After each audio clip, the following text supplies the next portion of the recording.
el tema relativo a las diversas clases de negocio jurídico. La clasificación que les voy a presentar está elaborada de acuerdo a doctrina, específicamente del libro de contrataciones de el licenciado Rubén Contreras Ortiz. Es el libro de donde obtuve la doctrina que les voy a presentar el día de hoy. Y luego vamos a dar lectura a los artículos del Código Civil que regulan las diversas formas de contratación, ¿verdad? Entonces, si no tienen ninguna duda, empiezo ya con la presentación del tema que les traigo para hoy. ¿No hay preguntas? ¿No? No, licenciada, gracias. Ahorita empezamos entonces. Gracias, muy amable. El día de hoy vamos a estudiar lo relativo a las clases de los negocios jurídicos, continuando con el tema de la clase anterior. En la doctrina vamos a ver esta clasificación de negocios jurídicos y vamos a ir íntimamente relacionándolo con los artículos del Código Civil. Primeramente tenemos los negocios unilaterales y bilaterales. Los unilaterales, a través de la declaración de voluntad efectuada por una sola persona que expresa su propósito. Esto está regulado, esta clase de negocios, en el artículo 1587 del Código Civil, que regula que los contratos son unilaterales si la obligación recae solamente sobre una de las partes contratantes. Tenemos como ejemplo acá el pagaré. El pagaré es un documento que firma un deudor reconociendo que debe una cantidad de dinero y condiciones de pago o fecha en el cual va a cancelar la deuda.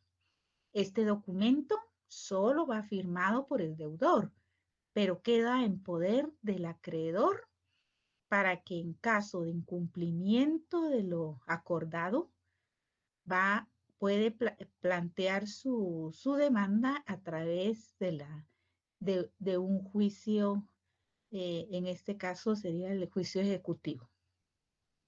Tenemos los contratos bilaterales. Son aquellos celebrados por dos o más personas. El artículo 1587 del Código Civil regula que son bilaterales si ambas partes se obligan recíprocamente.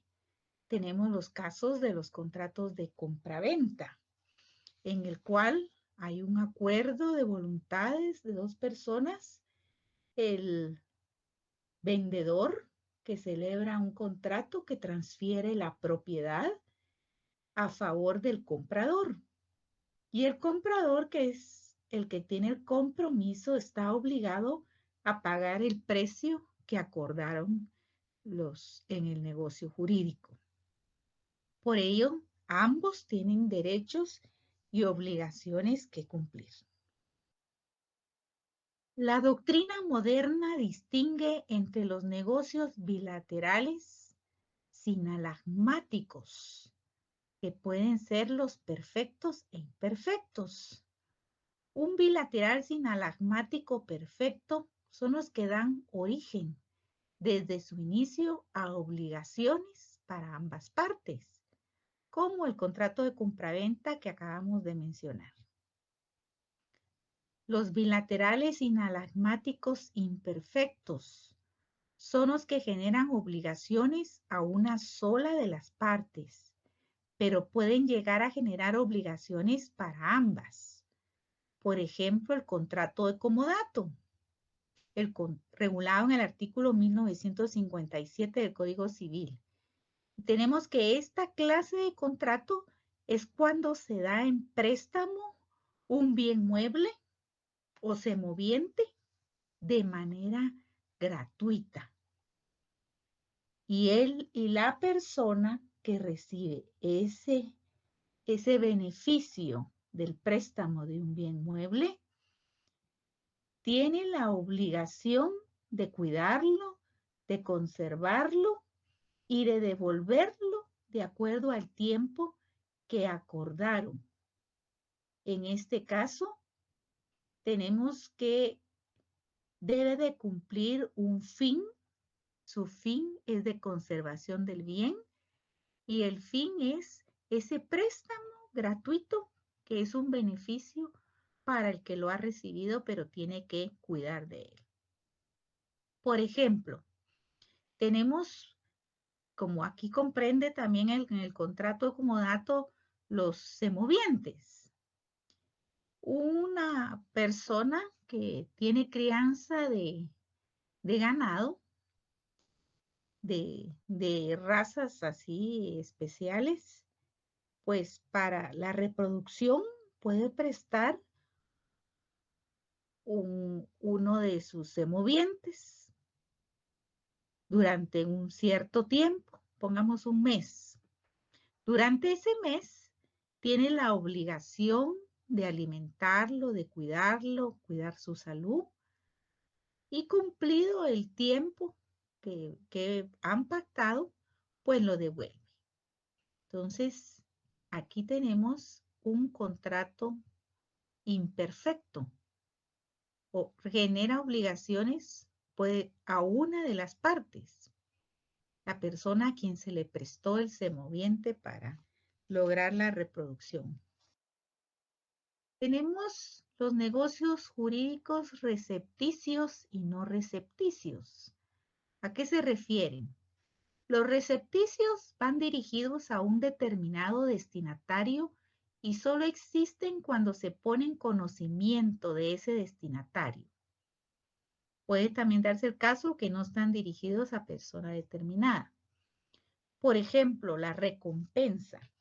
La recompensa que está regulada en nuestro Código Civil en el artículo 597. ¿Cuándo se da la recompensa? Por ejemplo, una persona ha extraviado su perrito y ofrece 2,000 quetzales a la persona que lo encuentre y se lo devuelva. Tiene la obligación legal de cumplir con esa promesa que hizo de pagar una remuneración, una recompensa a la persona que encuentre su perrito. Eso es un ejemplo de un recepticio. Los no recepticios, cuando no van dirigidos a ninguna persona, sino que interesan únicamente a quien lo celebra. Por ejemplo, una persona que escribe de diversa manera su nombre, utiliza, por ejemplo, iniciales o usa solo un nombre y un apellido y necesita resolver el problema que tiene, que en diversos documentos está escrito de manera diferente su nombre. Entonces, tiene interés personal en resolver su identificación de persona para que las diversas formas en las que escribe su nombre se diga que identifica y corresponde a la misma persona. Para ello, elabora una escritura pública de identificación de persona y la lleva a inscribir al registro civil. Es no recepticio porque no va dirigido a ninguna persona. O sea, cualquier persona donde ella necesite mostrar que esos diversos nombres le corresponden, identifican solo a ella, entonces es no recepticio porque interesan únicamente a quien celebra esa identificación de persona. Los negocios extrapatrimoniales y patrimoniales. Los extrapatrimoniales no intervienen aspectos dinerarios para su celebración por los fines por los cuales corresponden a estas instituciones, como por ejemplo el matrimonio. En el matrimonio no consta una negociación, una transferencia de dinero, sino que eso sería totalmente contrario a los fines del matrimonio. De igual manera, la adopción. La adopción es una institución en la cual prevalece la protección y el cuidado del menor. La adopción, su función es específicamente que el menor tenga un hogar donde pueda desarrollarse integralmente. Como ven ustedes, en estas dos instituciones no hay fines lucrativos. Entonces, por eso son negocios extrapatrimoniales. Y los patrimoniales, en los cuales se pactó un precio en la negociación. Se pactan precios en la diversidad de contratos civiles y mercantiles. Tenemos los negocios entre vivos y por motivo de muerte. Entre vivos son los que se realizan en vida de la persona o sujeto de derecho, aunque se difieran los derechos hasta el tiempo de muerte del disponente. Por ejemplo, la donación. La donación en la cual se ha constituido un usufructo vitalicio. Ese usufructo vitalicio va a surtir efectos la transferencia del derecho de propiedad en producto de una donación hasta que ha fallecido la persona. La persona que es el donante del bien. ¿Verdad? Tenemos los negocios jurídicos mortis causa. Estos son los que van destinados a regular las relaciones jurídicas de una persona para el caso de su futura desaparición. Aquí el acto es verificado en vida de la persona, pero los efectos del mismo tendrán lugar hasta la muerte del causante. El ejemplo es el testamento. El testamento es otorgado en vida, pero sus efectos de transferencia del patrimonio del causante es hasta que él ha fallecido. Los negocios honorosos y negocios gratuitos. Un negocio honoroso son los lucrativos, en los cuales deriva un lucro, una ventaja económica de la prestación realizada por uno o más de los contratantes. Hay negociación, hay dinero de por medio, hay intercambio patrimonial de bienes en un negocio oneroso. Y en el gratuito son aquellos en los cuales no se deriva un equivalente económico de la prestación acordada, porque la clase de negocio que se celebra no tiene su objetivo dinerario de transacción. Por ejemplo, el contrato de habitación. Cuando estudiamos de Derecho Civil 2, vimos lo que eran los derechos reales de mero goce. De mero goce, solo disfruta del bien, en el caso del derecho real de habitación. Entonces, ese negocio se plasma en un contrato y es gratuito para el que recibe este beneficio del negocio en un contrato. Por supuesto, hay obligaciones, derechos y obligaciones, la obligación de conservar el bien, de pagar los impuestos, de mantenerlo en un estado de habitabilidad óptimo, pagar los servicios. No paga por el hecho de habitar el bien, pero sí lo relativo a la conservación del bien, ¿verdad? Pero sí son negocios gratuitos. Los negocios solemnes y negocios no solemnes. Los solemnes son cuando para su perfeccionamiento debe ocurrir el cumplimiento de ciertos requisitos y de ciertas formalidades, sin cuya observancia el acto pretendido carecerá de validez. Por ejemplo, la donación es requisito que se otorgue en escritura pública. Ese es un requisito formal que establece la ley en el artículo 1863 del Código Civil. Si la donación, por ejemplo, se celebrara en un documento privado, pues no cumpliría el requisito legal y en consecuencia carecería de validez. No surtiría sus efectos. Los negocios no solemnes. En estos solo basta la manifestación de la simple voluntad de las partes para que el acto produzca sus efectos. Por ejemplo, en los contratos verbales de un arrendamiento.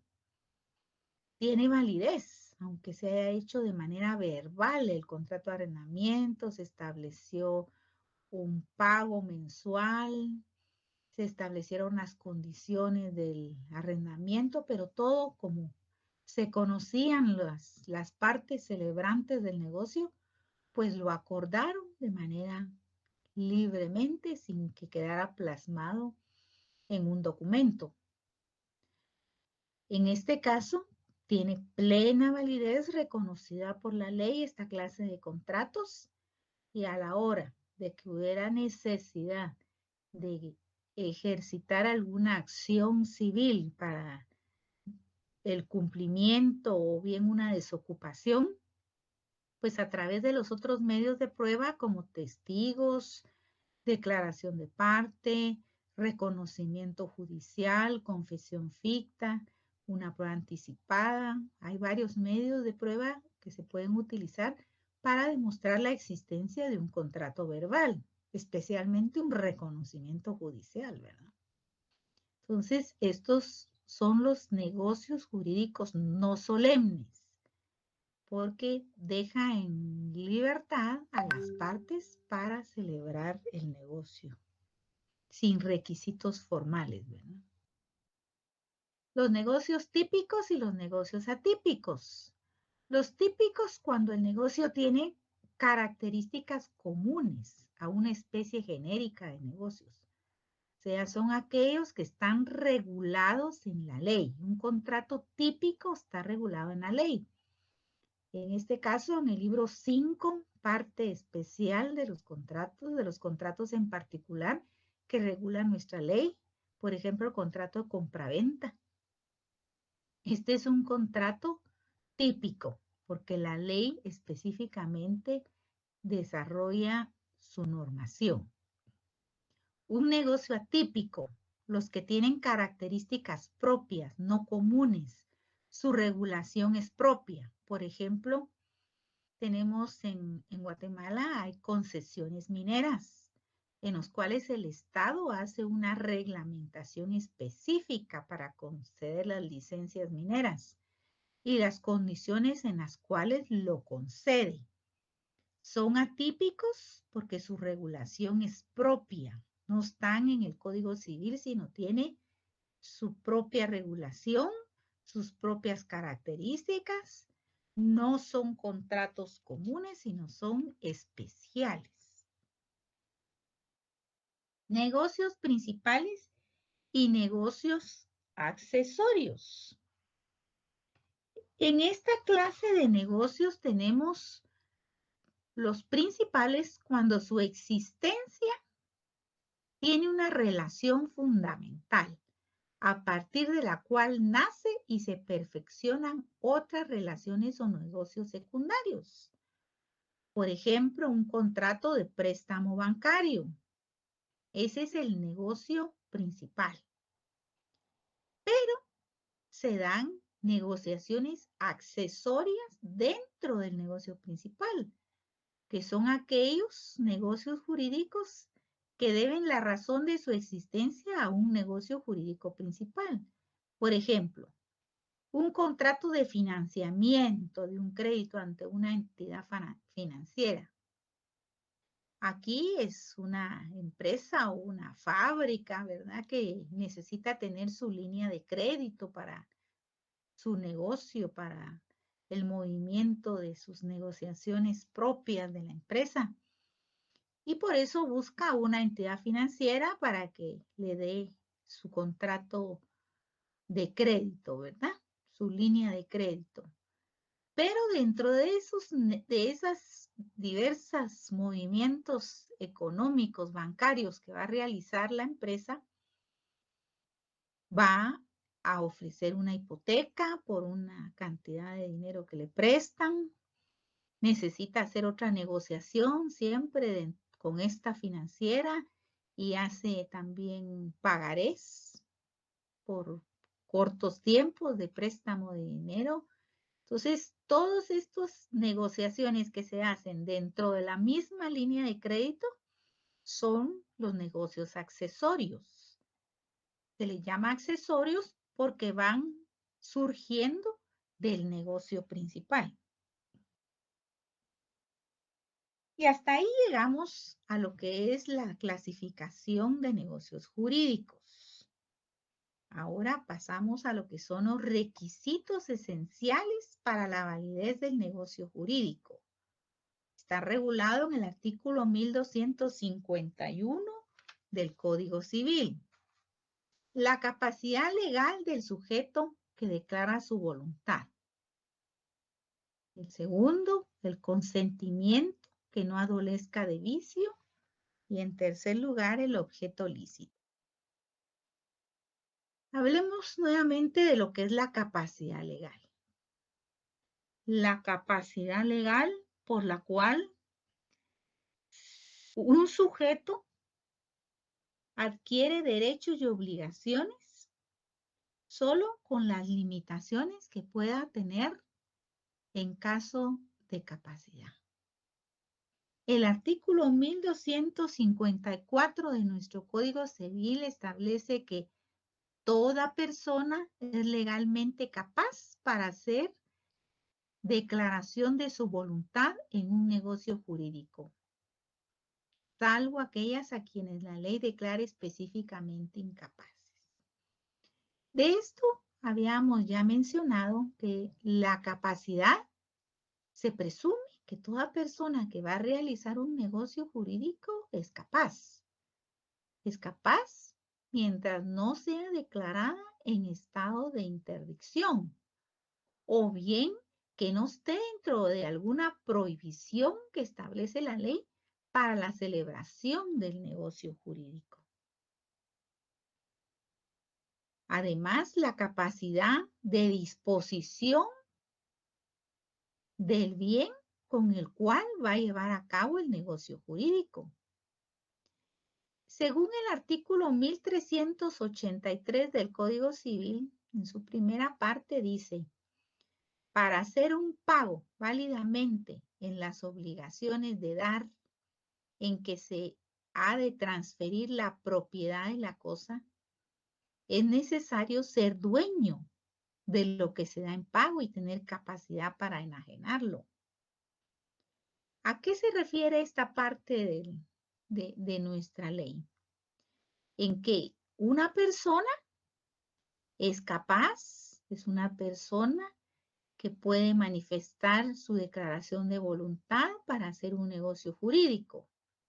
No tiene ningún impedimento, no ha sido declarada interdicta, pero también para hacer un negocio, para poder hacer una transferencia, por ejemplo, de un derecho de propiedad, tiene que ser dueño del bien y además de ser dueño del bien, no tiene que tener ninguna limitación que impida y que le cause problema a este negocio jurídico que se está realizando. Por ejemplo, dice, ser dueño de lo que se da en pago y tener capacidad para enajenarlo. ¿Cómo podemos saber nosotros si un bien inmueble tiene un problema en el derecho de propiedad? Pues toda hipoteca, toda anotación de demanda es inscrita en el Registro General de la Propiedad. Antes de realizar un negocio jurídico, el notario que lleve a cabo esa escritura pública de transferencia de un derecho de propiedad debe verificar, en primer lugar, si es el propietario del bien el que lo está vendiendo.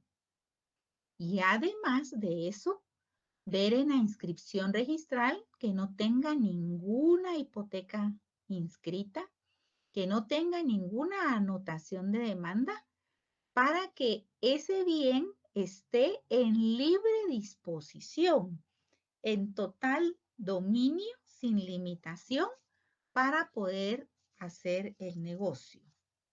En esto tiene que ser muy cuidadoso el notario que lo lleve a cabo.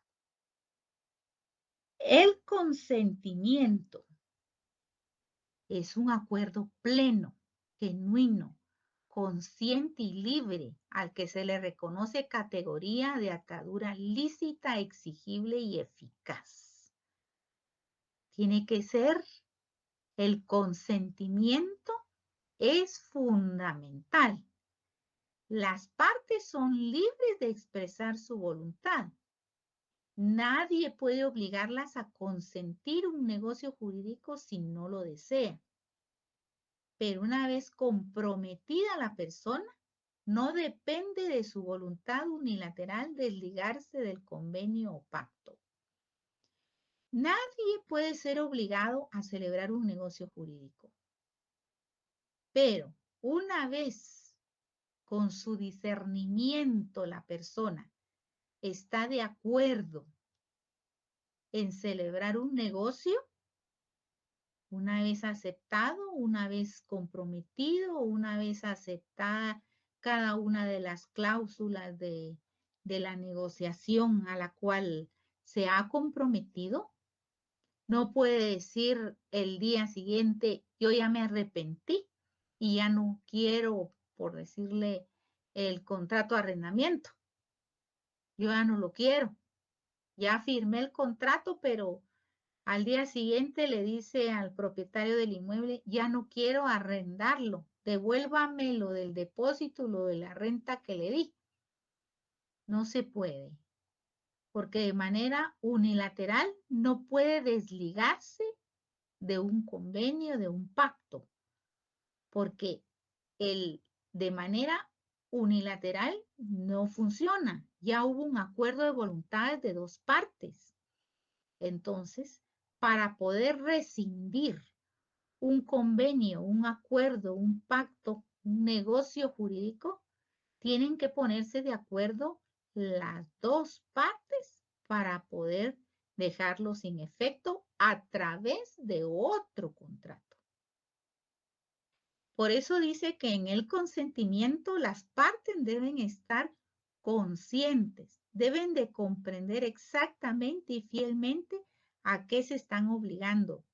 Y es por eso que se exige que sean personas capaces.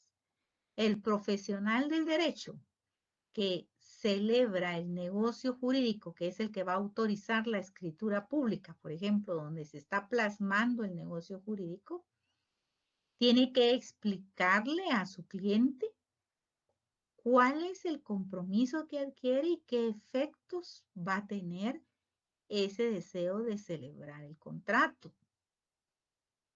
Y explicarle, ¿verdad? Lo que si él no está seguro, mejor no celebre el contrato, porque una vez firmado va a tener obligaciones que cumplir, o bien darle un resarcimiento a la otra parte si él quiere interrumpir el negocio jurídico.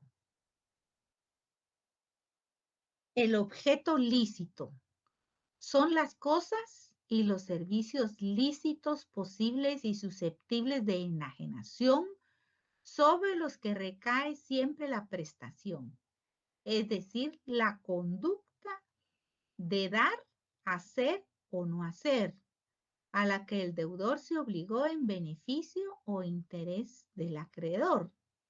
¿Se recuerdan ustedes en su curso de Derecho de Obligaciones lo que era la obligación de dar, de hacer o de no hacer? Para recordarse, les menciono que la conducta de dar es entregar un bien. Artículo 1320. La de hacer es cuando el incumplimiento del acreedor da derecho de hacer lo convenido. Artículo 1323 del Código Civil. Por ejemplo, un contrato de promesa de venta. Ya se cumplieron las condiciones del contrato de la promesa de venta y el propietario del bien no quiere otorgar la escritura traslativa de dominio. Entonces, se puede judicialmente plantear una acción para que se haga la escrituración por la vía judicial.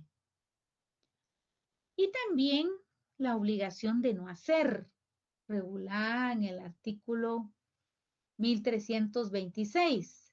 En caso que el obligado a hacer una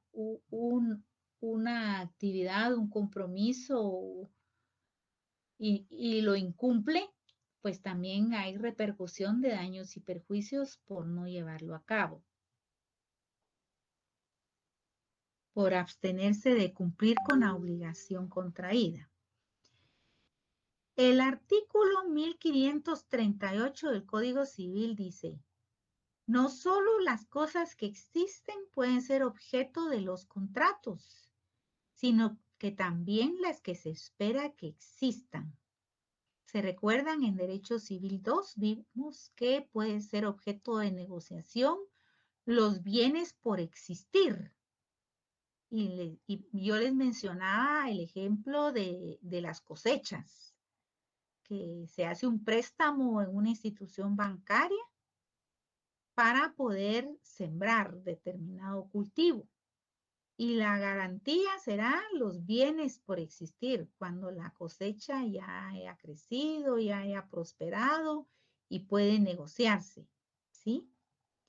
Dice, pero es necesario que las unas y las otras estén determinadas.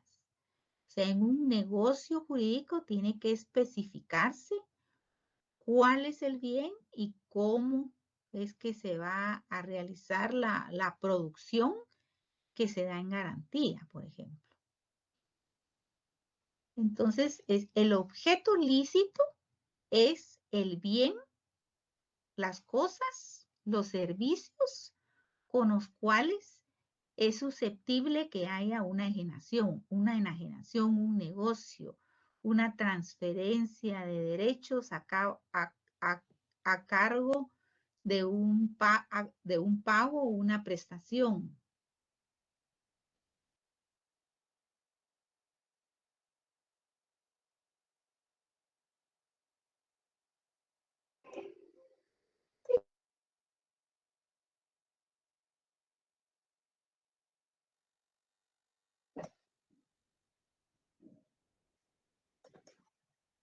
Bueno. Buenas noches. ¿Cómo están? ¿Qué les pareció los diversos negocios jurídicos? Como pudieron observar en la clasificación, hay varias formas de analizar, por ejemplo, el contrato de compraventa, ¿verdad? Cuando se habla de contratos onerosos, pues es el contrato de compraventa. Cuando se habla de contratos bilaterales, también es el ejemplo el contrato de compraventa, por ejemplo. O sea que el hecho de que existe clasificación es para explicar dependiendo lo que se va a analizar del negocio jurídico, pero pueden marcarse en diversas formas de clasificación, ¿verdad? Los contratos. Traté de ponerles ejemplos para que comprendieran en sí, por ejemplo, los contratos sinalagmáticos, ¿verdad? Entonces, la explicación con su ejemplo. Los contratos principales y accesorios, el ejemplo, pero si necesitan que nuevamente les explique alguna parte de la clasificación, pues con mucho gusto.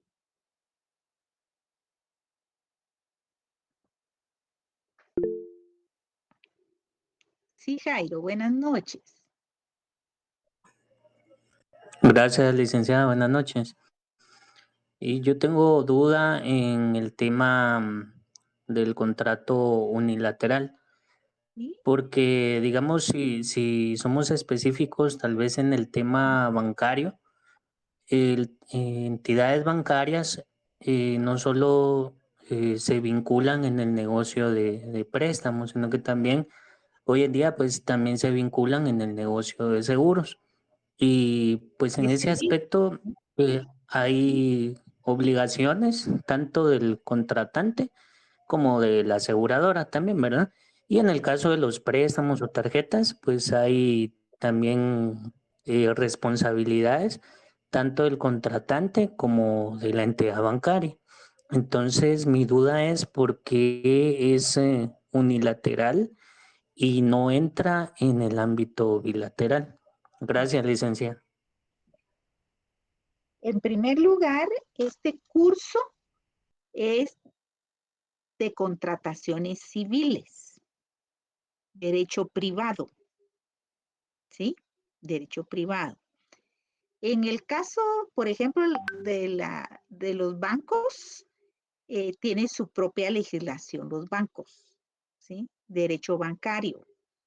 En el caso de las tarjetas de crédito, eso pertenece al derecho mercantil. Ustedes el otro año van a estudiar 2 cursos sobre derecho mercantil. Hay diferencia entre derecho mercantil y derecho civil. Derecho mercantil es entre comerciantes. En el caso de las tarjetas de crédito lo regula el Código Civil porque ya es a nivel de negociaciones de comerciantes. El banco tiene incluso su propia legislación que regula específicamente esta clase de negocios, ¿sí? Pero no son negocios civiles. Aquí en este curso yo les voy a explicar negocios en el ámbito civil, derecho privado, derecho entre particulares, específicamente negociaciones. eh, si bien es cierto, en un banco, yo les pongo mucho el ejemplo de los bancos por los contratos de mutuo, ¿verdad? Bueno, negocio jurídico unilateral. Eh, en la doctrina del derecho civil y de las contrataciones civiles, un negocio jurídico unilateral se refiere cuando solo una persona es la que va a autorizar el negocio. Por ejemplo, el Código Civil regula los testamentos. Cuando hay una persona que quiere formalizar su testamento, nadie la obliga, es su voluntad personal, ¿sí? Nadie puede obligar a un testador a hacer su testamento, es su deseo. Él le deja su herencia a quien él lo que él quiera, ¿verdad? Nadie puede afectar la libertad de testar. Entonces, por eso son unilaterales, ¿sí? No es necesario que otra persona intervenga en la voluntad del testador, o sea, incluso la ley lo prohíbe, ¿verdad? Por eso es un contrato unilateral.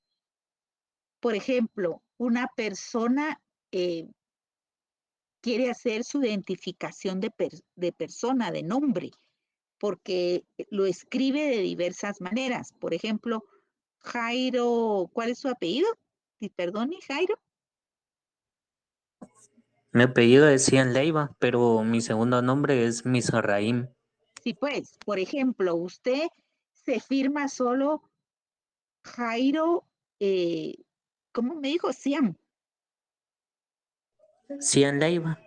Bueno, digamos, usted solo se firma Jairo Siam en los bancos, digamos. Ahí así tiene registrado usted su nombre en el banco. En su trabajo solo Misraim Siam usa el nombre diferente. Y aquí en la Universidad de San Carlos sí utiliza sus 2 nombres de pila y sus apellidos. ¿Ya? Pero como aparece en diversas relaciones sociales, en diversas actividades, escrito de diferente manera su nombre, usted necesita hacer una declaración jurada de identificación de persona. Usted es para solucionar de su interés personal, resolver los diversos nombres que utiliza para identificarse. Entonces va a acudir ante un notario a que le haga la escritura pública de identificación de persona. Y eso lo va a hacer de manera unilateral, porque usted, si bien es cierto, va a necesitar la intervención de un notario, pero el notario simplemente va a hacer su función notarial de fe pública. Pero usted es el que directamente está realizando de manera unilateral el negocio jurídico. ¿Sí? ¿Me Sí, comprende? licenciada. Va. Bilaterales. Entonces, en el caso de los negocios bilaterales, son los diversos negocios donde intervienen dos o más personas. Se llaman bilaterales, pero no quiere decir que solo dos personas pueden intervenir. Por ejemplo, que fuera el caso de una compraventa de derechos de copropiedad, que una casa quedó intestada y entonces después del trámite de intestado va a aparecer registrada a nombre de los 5 hijos del causante. Entonces, los 5 van a tener que firmar la escritura pública donde se hace constar el negocio jurídico. Entonces, los bilaterales no es que solo sean 2 personas, depende cuál es la situación del negocio, las personas que tienen el derecho con el cual van a negociar, ¿ya? A eso se refiere esa clasificación. Veamos nuestro Código Civil en el artículo 1587, ¿qué es lo que nos dice?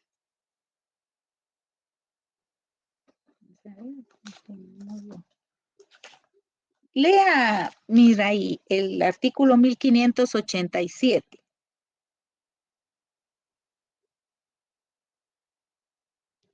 Bueno, ¿o quién tiene código que ayude a leer? Por favor. ¿Cuál, licenciada? 1500. Miren, tienen que leer del artículo 1587 al ¿Se lo puedo 1590. leer, licenciada? Sí, Heidi, por favor, muchas gracias. Artículo 1587 del Código Civil. Los contratos son unilaterales si la obligación recae solamente sobre una de las partes contratantes y son bilaterales si ambas partes se obligan recíprocamente. Bueno, ahí nuestro Código Civil nos explica en qué consisten los contratos unilaterales. Dice si la obligación solamente es sobre una de las partes contratantes. Así se considera unilateral. Solo una persona es la que asume el compromiso, ¿verdad? En el caso de la escritura de identificación de persona, ¿quién asume el compromiso? Pues la persona que bajo juramento declara que su nombre se lo ha escrito en sus relaciones sociales, familiares, de diversa manera y cuáles son los diversos nombres. Y bajo juramento dice que todas las diversas formas que lo identifican le corresponden a su persona, ¿sí? Corresponden e identifican a la misma persona. Lo hace bajo juramento. O sea, esa es la obligación que adquiere, ¿verdad? Aquí también en el Código Civil tenemos otros complementos a la clasificación que yo les leí. Heidi, si me hace favor, siga leyendo el 1588. En el artículo 1588. Son consensuales cuando basta el consentimiento de las partes para que sean perfectos y reales, cuando se quiere para su perfección la entrega de la cosa. Muy bien. Como vimos, el consentimiento es un elemento esencial de todo negocio jurídico. O sea que todos los negocios jurídicos tienen que tener la característica de ser consensual, consentimiento, dice, para que sean perfectos. Todo contrato tiene que tener el consentimiento de ambos contratantes o del contratante que está realizando el negocio. Y reales, dice, cuando se requiere para su perfección la entrega de la cosa. Por ejemplo, van a solicitar, o sea, tienen interés en comprar un vehículo, pero su deseo es comprar un vehículo pues de tal marca, de 4 puertas, de determinado estilo, en fin, quiere darse el gusto de comprar un carro especial. Entonces va a la empresa que vende vehículos y le dice, mire, yo quiero comprar tal vehículo, pero fíjese que no tenemos en existencia, se lo vamos a pedir. Y al llegar, ¿y en cuánto tiempo, verdad? Mire, en unos 3 meses puede venir su pedido. Entonces esperan, da un enganche, una parte del pago o del precio del vehículo y va a tener que esperar los 3 meses para que le entreguen el vehículo que está comprando, ¿verdad? Entonces, aquí el artículo se refiere a que se perfecciona el negocio jurídico hasta que se hace entrega del bien, entrega de la cosa. Esos son los contratos reales, ¿verdad? Que regula el artículo 1588. Ahora veamos el 1589. Heidi. Artículo 1589. Son principales cuando subsisten por sí solos y accesorios cuando tienen por objeto el cumplimiento de otra obligación. Por ejemplo, los contratos principales. Va a una zapatería y quiere comprar un par de zapatos, ve los diversos estilos, elige qué estilo le parece, se lo prueba y considera que está adecuado a lo que usted necesita, lo paga y le entregan los zapatos y se los lleva. Ese es un contrato principal. ¿Por qué? Porque no necesita otro trámite, otra gestión, realizar otras cosas para perfeccionar el negocio jurídico, porque es así de simple. Usted paga un precio y le entregan la mercadería que usted quiere. ¿Cuándo si es accesorio? Es accesorio cuando necesita otras situaciones que complementan el negocio jurídico. Por ejemplo, dice, es con los principales cuando subsisten por sí solos y accesorios cuando tienen por objeto el cumplimiento de otra obligación.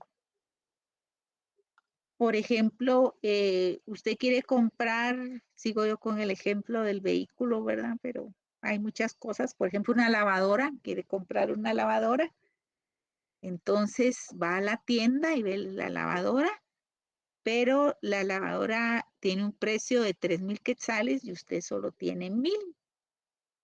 Entonces no la puede comprar. Entonces le dicen, mire, pero aquí nosotros eh, podemos dárselo por pagos, pero tiene que tramitar un préstamo, por ejemplo, en un banco. Para poder darle la lavadora, usted tendría que dar el enganche, que serían los 1,000 quetzales, pero traer su constancia de trabajo, cuál es el sueldo que usted tiene en su trabajo, su DPI, en fin, para que esa papelería se mande al banco y si autoriza el crédito del banco, entonces ya le hacemos entregar la lavadora. Entonces es accesorio eso, ¿verdad? Porque para perfeccionar el negocio jurídico de la compra de la lavadora tiene que hacer determinadas gestiones que van a completar con ello el negocio jurídico que está realizando. Siguiente artículo, Heidi.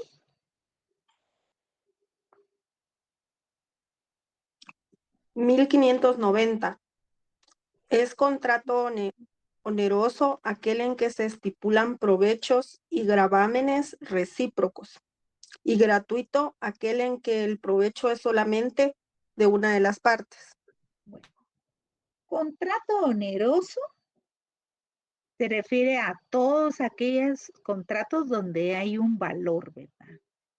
Un precio que se paga por entre las partes. Las dos se obligan porque una tiene que entregar el bien que está vendiendo y la otra tiene que pagar un precio. Entonces son onerosos cuando siempre interviene un valor, un precio.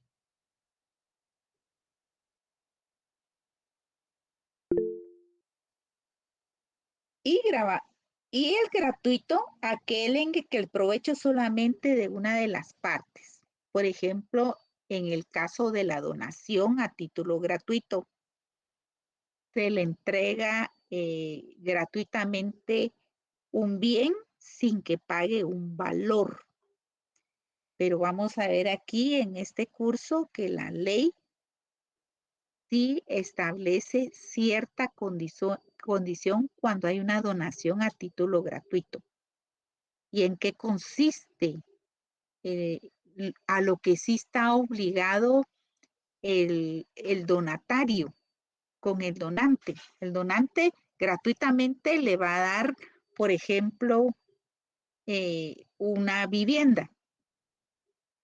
Les va a donar la vivienda.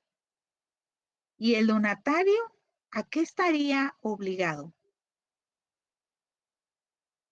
A no ser ingrato con el donante. Eso sí lo establece nuestra legislación civil. ¿Qué implica eso?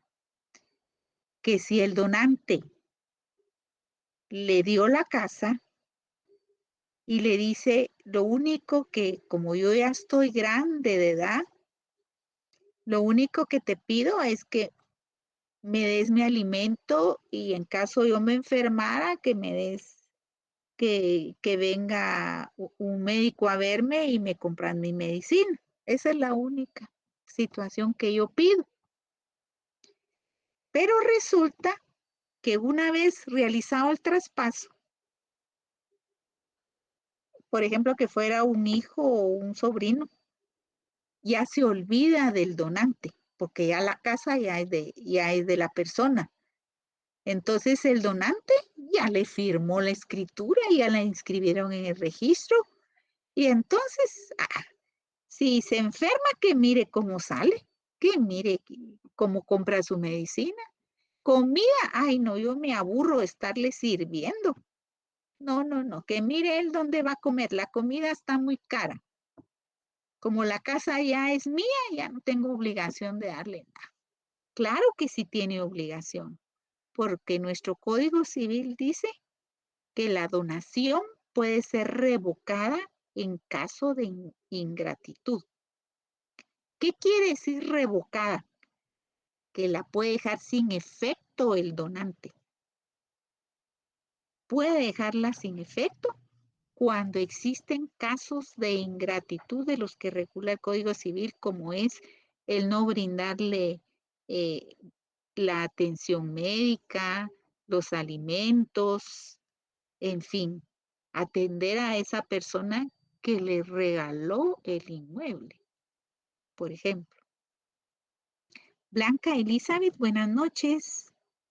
Licenciada, buenas noches. No sé si tomé yo mal nota de la presentación, pero en negocios gratuitos usted dio el ejemplo de un contrato de habitación.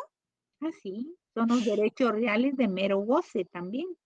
Ajá, Y también pero se puede dar, lo puse también como ejemplo porque efectivamente el derecho de habitación, si usted estudió eso en Civil 2, son derechos reales de mero goce. El derecho de habitación es gratuito. El no, derecho de habitación, ajá. aparte es el arrendamiento. Bueno, ahí El es. arrendamiento, usted paga un valor por alquilar un inmueble. El derecho de habitación, léalo usted en su Código Civil, es gratuito. Derechos reales de mero goce, ¿quién me localiza el artículo?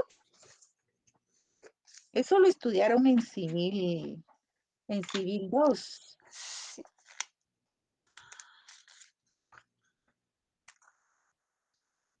Fue otro. Ya está en su choza. Ya tiene mejor vida. Pasó mejor. Uso y habitación. Cayó bien parado. Mejor que uno. Sí. Mejor que Bueno, vos. por favor, Es Gustavo literal, Álvarez, mejor que vos. desconecte su Ahora Luis. micrófono. Desconectar el micrófono. Silenciarlo ahí. Voy a ir a lavar el carro y le tomo unas fotos. Empezar a Ay, foto. disculpen, interrumpen la clase por Allá poner el estaría micrófono la y petapa. uno Ajá, tiene ese es que Lola oír sus City. Cuando venís conversaciones allá donde Juanito. personales. Cuando venís bajando de cuando vas a donde Juanito, ese es el Lola City. No es la petapa. Sí, bueno. El derecho de habitación está en el artículo 746 del Código Civil. ¿Quién me preguntó? Blanca Elizabeth, léalo. Sí, ahorita, licenciada. Artículo 746. Contenido de la habitación. La habitación se limita a lo que sea necesario para quien tiene el derecho y para su familia, aun cuando no la haya tenido en el momento de constituirse tal derecho. Mire, capítulo 3, uso y habitación, dice ahí. Capítulo 3, uso y habitación. Esos son derechos reales de mero goce. ¿Cuáles son los Sí, derechos reales de mero goce? Para hacer memoria, veamos. ¿Qué es un derecho real de mero goce? ¿Quién se recuerda?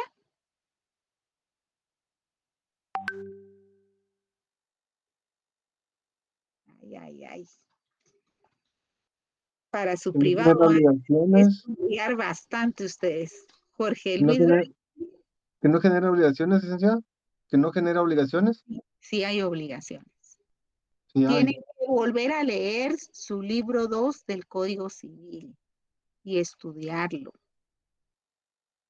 Esto deberían de responderlo inmediatamente porque acaban de pasar el curso, ni siquiera ha pasado mucho tiempo.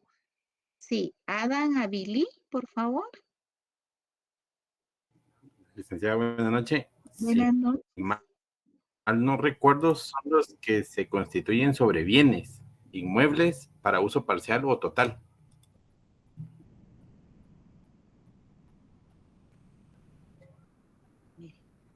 ¿Saben qué es un derecho real?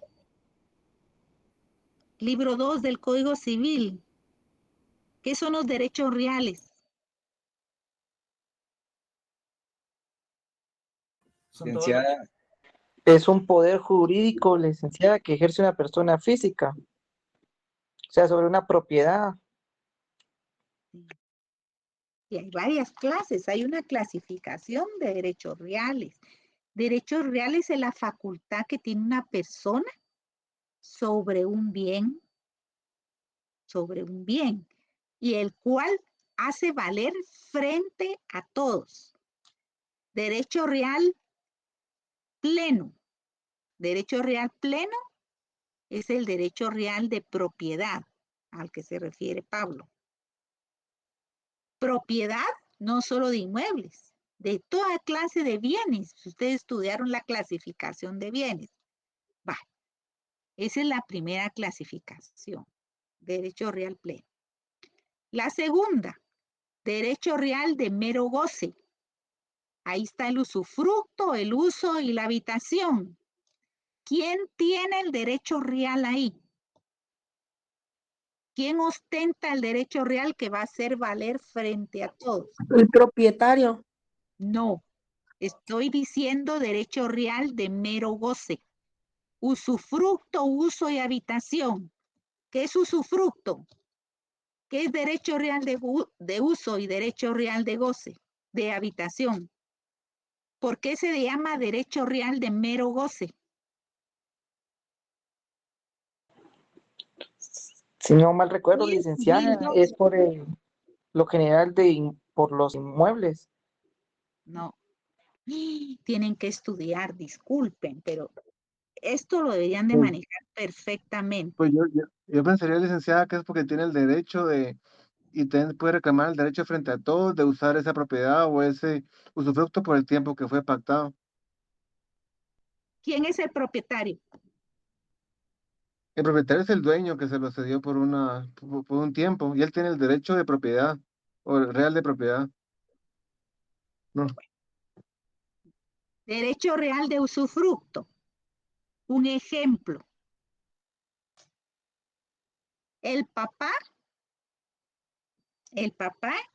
gratuitamente dice, mija, no quiero darte la carga de tener que tramitar un proceso sucesorio cuando yo me muera. Así que en vida te voy a donar la casa. En vida vamos a hacer la escritura donde yo te voy a donar la casa. Pero me voy a reservar el derecho real de usufructo. ¿Qué pasa ahí? Al hacer la donación, va a ser la transferencia del derecho de propiedad a favor de la hija. ¿Sí? Se lo dona. Pero se va a reservar el derecho de usufructo. ¿Quién va a ser el propietario ahí?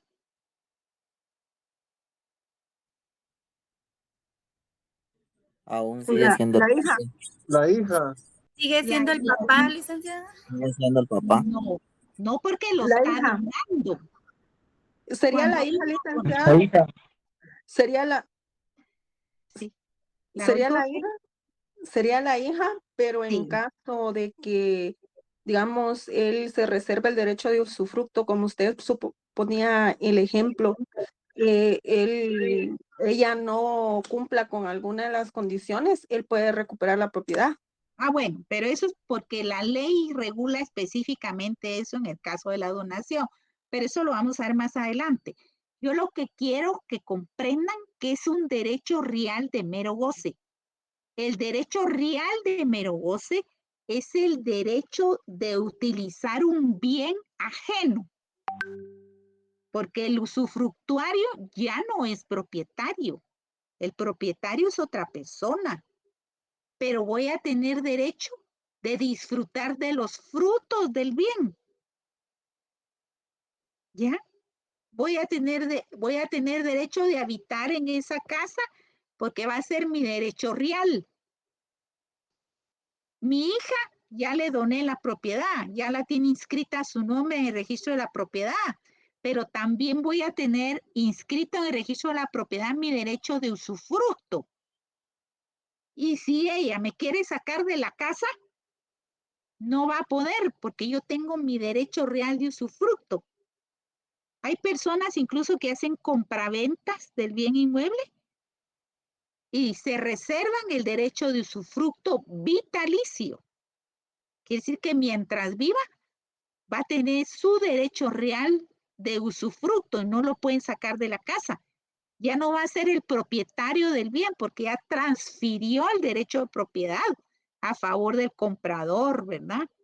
Del bien, si fuera compraventa. Pero su derecho real de usufructo no es un derecho real, porque si lo quieren sacar de la casa, un juez lo va a regresar. y le va a decir, usted no pueden sacar de la casa al señor porque tiene derecho real de usufructo. Igual sucede en el derecho real de uso. Derecho real de uso, ¿qué dice el Código Civil? Es que es el derecho real de uso. Vean el artículo 745 del Código Civil. ¿Quién está leyendo? Ay, Dios. Artículo 745. Sí. 745. Contenido del uso. El uso da derecho de servirse de cosa ajena o de aprovecharse de los frutos de ella en cuanto basten para las necesidades del usuario y de las de su familia. Ahí está. El derecho real de uso, o sea, puede utilizar el bien, pero ahí mismo dice la ley, es un bien ajeno. El que tiene el derecho de uso, derecho real de uso, es un derecho real de mero goce. Solo puede utilizar el bien, gozar del bien, pero no es el propietario. Pero sí es un derecho real, que una vez constituido tiene que respetarse su derecho real de mero goce. Y es solo en cuanto baste para satisfacer sus necesidades y los de su familia. Y de igual manera el derecho real de habitación, ahí lo dice el artículo 746. Léalo de nuevo, Heidi.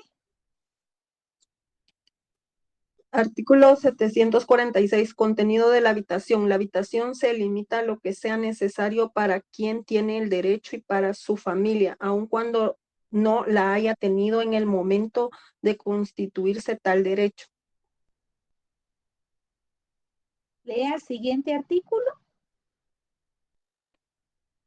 747 y el 748. Artículo 747.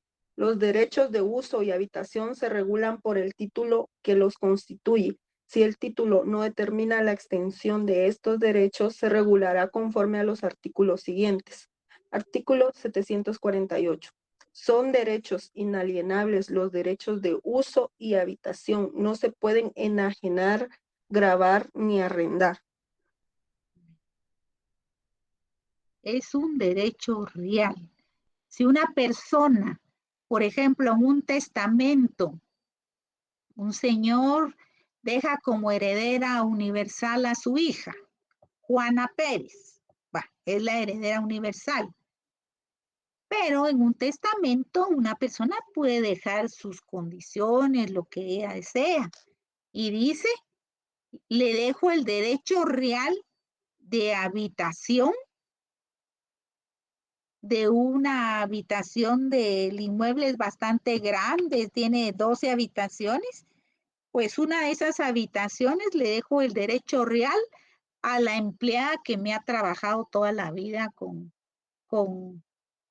tanto esmero, me ha apoyado mucho, yo le tengo mucho cariño y es una persona sola, pero entonces dejo en mi testamento que ella va a tener derecho real de habitación. No va a ser la propietaria del inmueble ni propietaria de la habitación, sino solo el derecho real de habitación es el derecho a habitar esa habitación o un apartamento, podría ser, ¿verdad? Entonces, ese derecho real de habitación lo tiene que respetar la heredera universal, porque eso quedó establecido en el testamento. Y si la quiere sacar del apartamento, por decirle, ella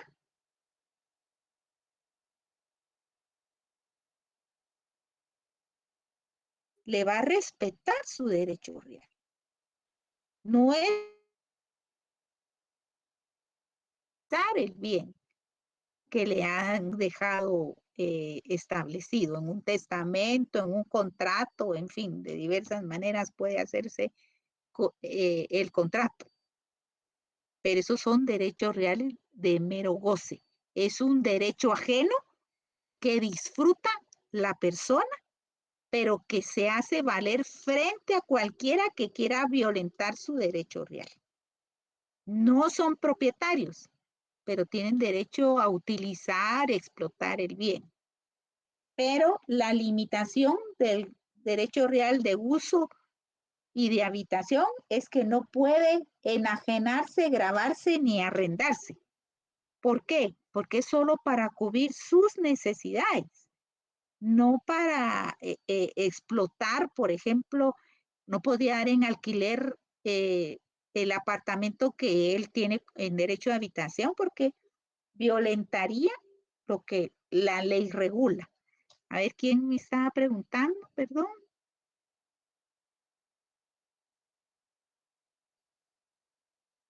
¿Se recordaron eso? Cuando ya lo expliqué, me imagino que ya lo recordaron, ¿verdad? Que lo vieron en Civil 2.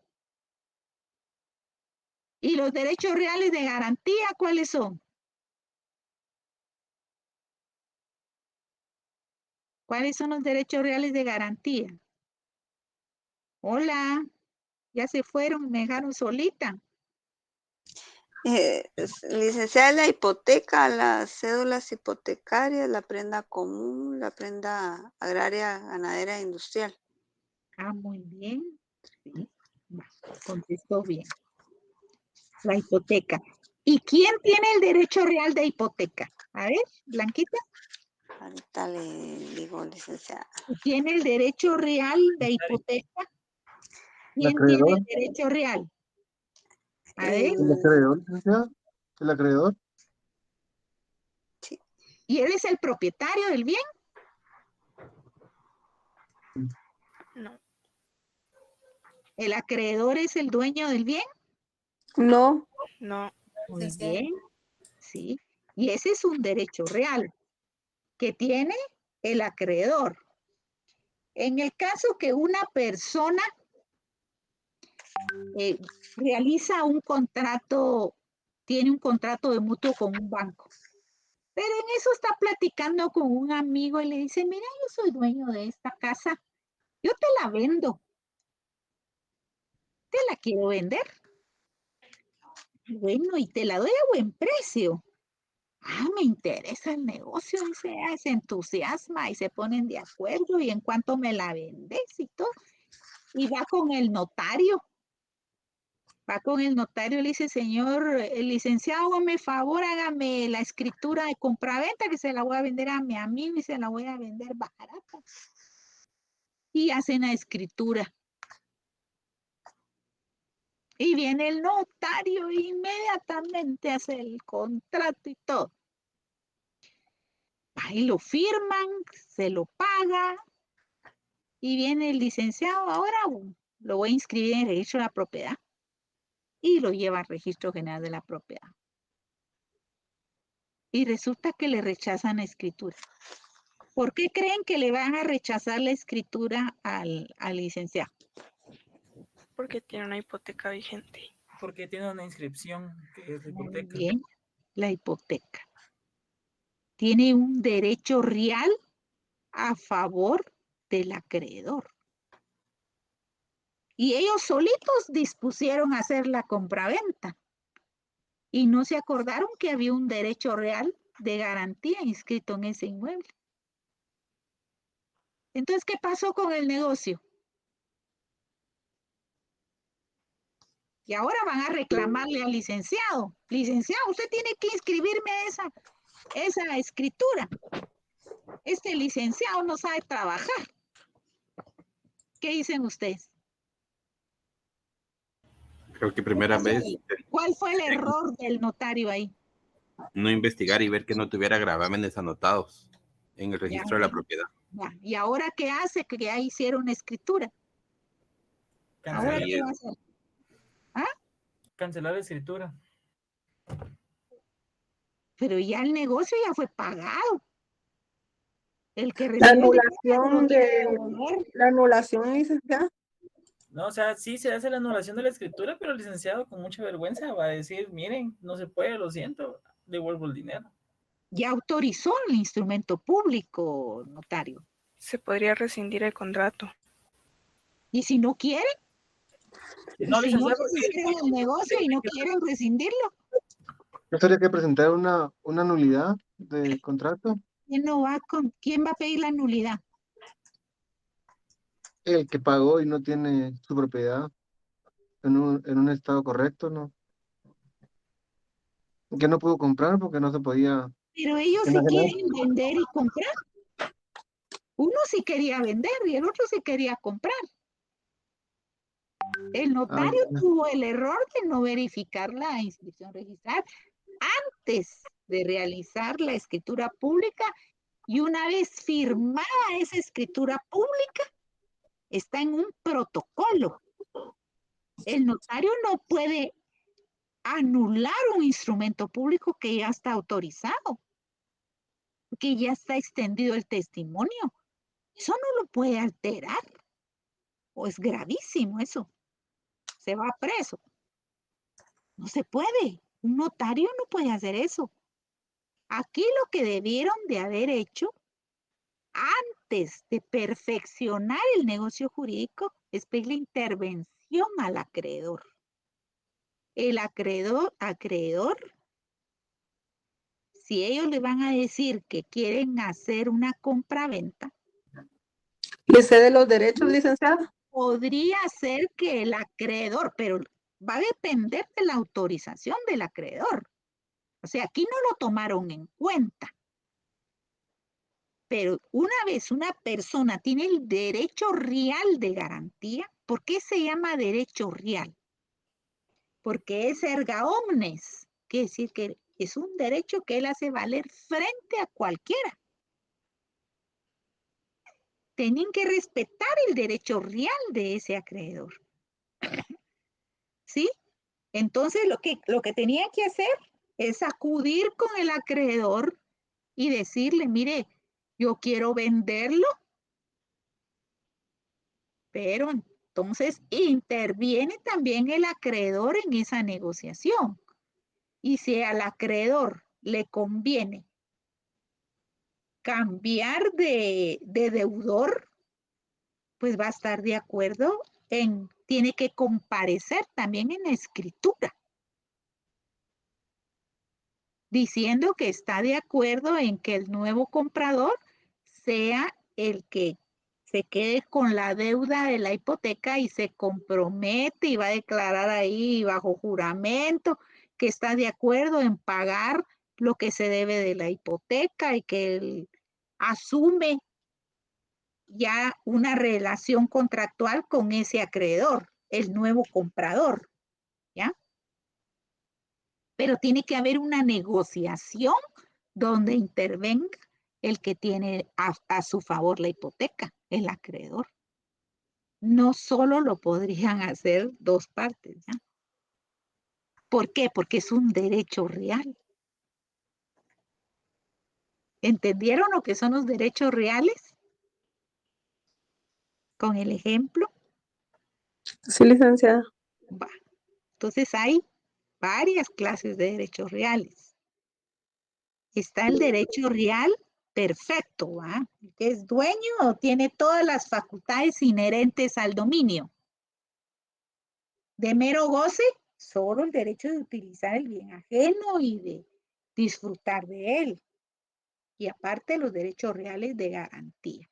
Esa es la clasificación. Jorge Luis, sí, dígame. Hola, licenciada, disculpe, no sé si se podría consultar esto, digamos, si en ese caso del ejemplo viene el que hizo esto de la venta, se da cuenta y se quiere ir, y digamos, ¿qué puede hacer el banco? ¿Qué tipo de proceso puede iniciar el banco?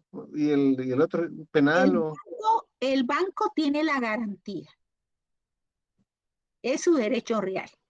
Si le dejan de pagar, él se va a un juicio ejecutivo y se va a pagar con el inmueble, porque va a ser de él. Si el deudor no paga, se va del país, en un juicio lo van a declarar rebelde. Eso lo van a aprender en derecho procesal.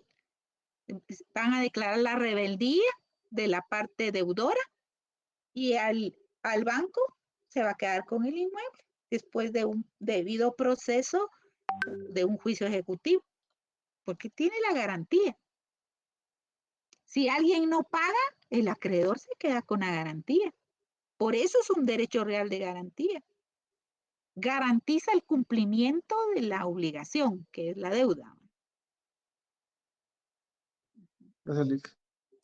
Licenciada, eso que usted mencionaba, que había que ponerse de acuerdo con el banco que tiene el derecho de la hipoteca, es lo que le llaman cuando venden el derecho de llave.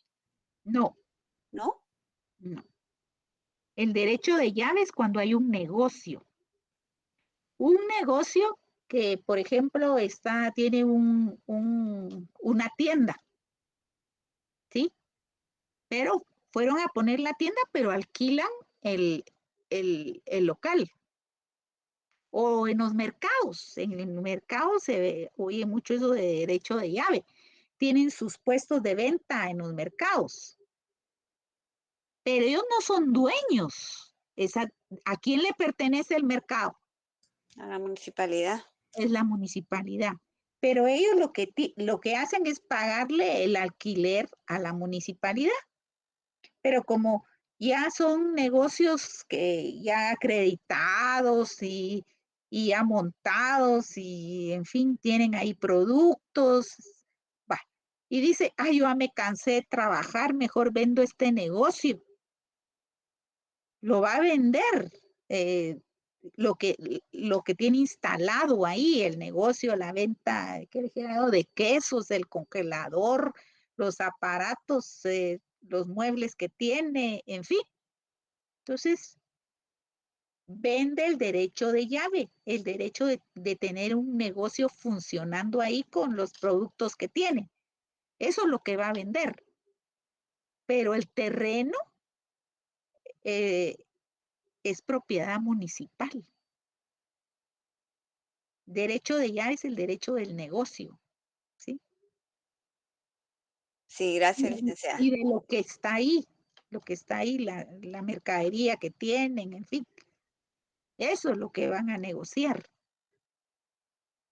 Pero la tierra es de la municipalidad, ¿va? ¿Sí? Ese es el derecho de llave. Bueno. Si ya no hay más preguntas, lo dejamos por acá. Y si más adelante tienen alguna pregunta, pues seguimos conversando, porque para mí es un gusto el poder aportarles a ustedes, ¿verdad? Que quede lo que explicamos sea para su crecimiento en esta profesión tan hermosa que es el derecho, ¿verdad? El derecho, y ustedes se están formando para ser unos buenos profesionales. Y ese es mi deseo, contribuir con ustedes, venir a platicar sobre todos estos temas y que me pongan atención porque eso es tan importante para el después de ustedes. Bueno, Dios los bendiga, pues, que tengan feliz noche, se cuidan bastante. Feliz noche, Gracias. Adiós. Buenas noches, Liz. Buenas noches, feliz noche, que descanse. Buenas noches, licenciada. Gracias, licenciado. Buenas noches. Hay alguien que está levantando la mano, ¿quién es?